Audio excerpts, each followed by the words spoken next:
Welcome back to Society Case Files. My name is Robert, and today I'm going to talk about Killing Floor 3. If you like this kind of content and you want to see more, please subscribe to the channel and hit the notification bell. Otherwise, let's dive right in. I've been playing these games since the first one, and I absolutely loved it. It was super fun. Back then, you were basically trying to funnel the monsters into traps, places that you could take them out. You would seal doors. You would do whatever it took to ensure that you weren't going to get flanked or attacked from the rear.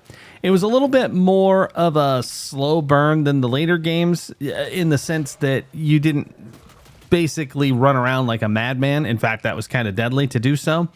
And when you played with co-op, you really wanted to make sure that everybody was watching an angle for the most part and had the right weapons. So when Killing Floor 2 came out, they did change it up considerably. You do have the ability to run around and be a little bit more of a maniac, and quite frequently when you play with other people, they are running wild just to do various stuff and take out the Zeds wherever they find them. And that's fine. You could still seal doors and that sort of thing, but it really did take a back seat. In fact, it was kind of pointless to do so because in many cases you wanted to take on as many as you could, as fast as you could to get through the waves so that you got more of the cash so that you could upgrade your weapons, so on and so forth. Anyway, so Killing Floor 3 comes out, and I saw that it had mixed reviews on Steam for a whole variety of reasons. And because I liked the first two, I was like, heck with it, I'm going to give it a try anyway, just see what happens.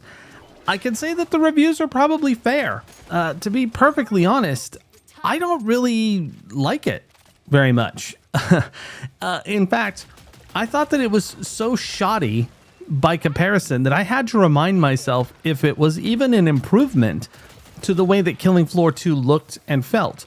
Now, right off the bat, playing Killing Floor 3, I found that the controls were very floaty and that the character moved extremely fast. Now, that could just be that I have a very high-end PC. My mouse is set to a high DPI. It could be all those things. I'm not entirely sure. But it does take a little bit of getting used to. Once you do, it's totally fine. But at the very beginning, it was a little disorienting, and it actually kind of gave me a bit of dizziness, which is funny as heck considering how many FPS games I play. But anyway, once you get into the game itself, it feels a lot more like Call of Duty Zombies than a Killing Floor game. In fact, you have objectives that require you to move through the maps a little bit more. You end up doing things like finding bodies and collecting samples, and you still got the waves. You still have to fight the zombies. In fact, I ended up using some time that I would have used trading to finish one of the objectives, and that was to find some biological goo from dead bodies. It was pretty horrifying. One of the things is that, yeah, you're still fighting zombies. They still look like things that are rejects from a Resident Evil game or movie. But the thing about it is that it feels so much more science fiction now than it does horror. And the flippancy of your character and the craziness of the guns, it just sort of lost a lot of the flair that I thought existed in Killing Floor 2. And like the character I played is this firebug character, and their gun basically shoots like, I don't know, the dragon rounds from John Wick 4 that he used that caught people on fire and all that stuff. But in the form of a fully automatic weapon. It was okay. I mean, I wasn't just drowning in loathing for it or something, but like you catch guys on fire and there's these flame planes on the ground. And the reason I call them that is because there's like 3 different little fires burning, but they're very clearly 2-dimensional. And considering that this game just came out, that should be better. I'm sorry, but they should have done a better job with the way it looked. Other things that people complained about in the reviews were that they had a fully realized cash shop before they had text chat in the game. I can't confirm or deny that, but that's one of the reviews. Other things, they just found it to be kind of lackluster, considering. Now, they do have a whole roadmap. In a lot of ways, I have a feeling that this is released in lieu of doing early access. They just wanted to have the cash shop and didn't want to have the have to argue with people about having that in an early access game.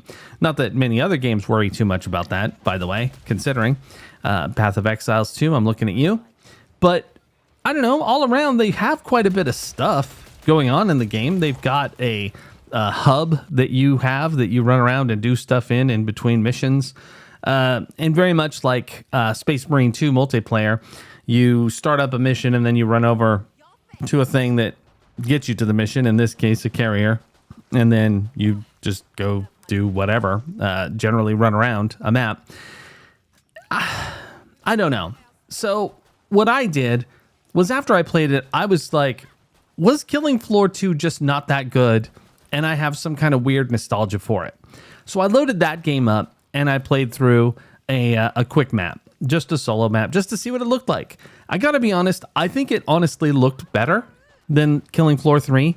It moves a little bit floaty now. Some of the fighting scenes, like when you hit stuff, there is impact, but some of the bodies just felt like they kind of floated away as opposed to fell. I'm not sure what that was about. I liked the perks and the sort of classes in Killing Floor 2 much better than in Killing Floor 3. I liked the Survivor. I thought that was a really cool option, where you basically start with something random and then run around and get your money, and then basically you level up by using random stuff. I thought that was really cool, and that's why it was one of my favorites. I don't know. I think that Killing Floor 2 all around is superior enough that there's not really too much reason to upgrade to Killing Floor 3. If you even want to call it that. I guess it's really just its own game. It's not really like an upgrade per se. But I mean, to get the same kind of action that you get from one of these, I think that Killing Floor 2, because it's been out for so long and they were able to tweak it and really make it nice, I just feel like it's a better game all around. And that until they take Killing Floor 3 to the same level, it's not really worth buying the game, especially for the price tag. It's not exactly cheap. It's $30. I'm sure it's not a full priced game, but considering what you're getting, not a whole lot of maps, worse graphics than the previous game, not too much better performance. In fact, I'd say that the performance is a little worse in some cases. That is one of the complaints in the mixed reviews.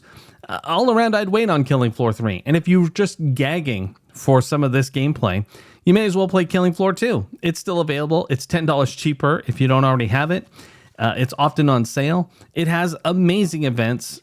Much of the feel is there, but it still has a little bit more of a horror sense to it than Killing Floor 3. And all around, I just think you'd have more fun with it. I certainly did. Playing the one map that I did in Killing Floor 2 got me to feel like, man, I should grab some friends and see if they want to try it again.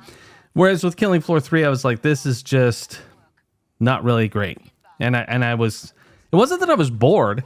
I just felt lackluster. And I don't know, that's not super fair, but that's my impression. It was vaguely tainted, I will admit, by the mixed reviews. I saw just mixed reviews and I thought, man, how's that possible? Killing Floor 2 is so great. How would they have dropped the ball? And then, of course, it's all the stuff I've mentioned and more. Go read those reviews and see if you agree with them. I was not inclined to think that any of them were completely out of control for a change, because oftentimes games do get bad reviews for not a really good reason. But even playing this game for not even an hour and a half, I can tell you that I was like, oh my goodness, this is not something I want to dedicate a lot of time to. Not yet.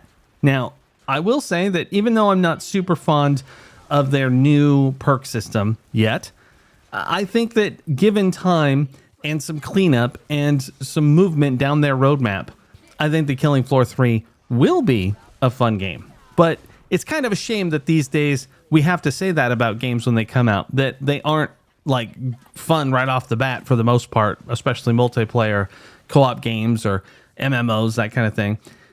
We tend to find ourselves saying, well, I mean, it's out, but is it worth playing yet? And then we give them 6 to 8 more months to cook it, or even a year in the case of something like Cyberpunk, and then it becomes a great game. It becomes something that we can talk about and everybody really enjoys. But until that time, we're looking at this product that is basically just, I don't know, floundering, and the poor people who are tolerant of whatever is wrong with it basically help forward it along long enough for the rest of us who have less patience to enjoy the game as well.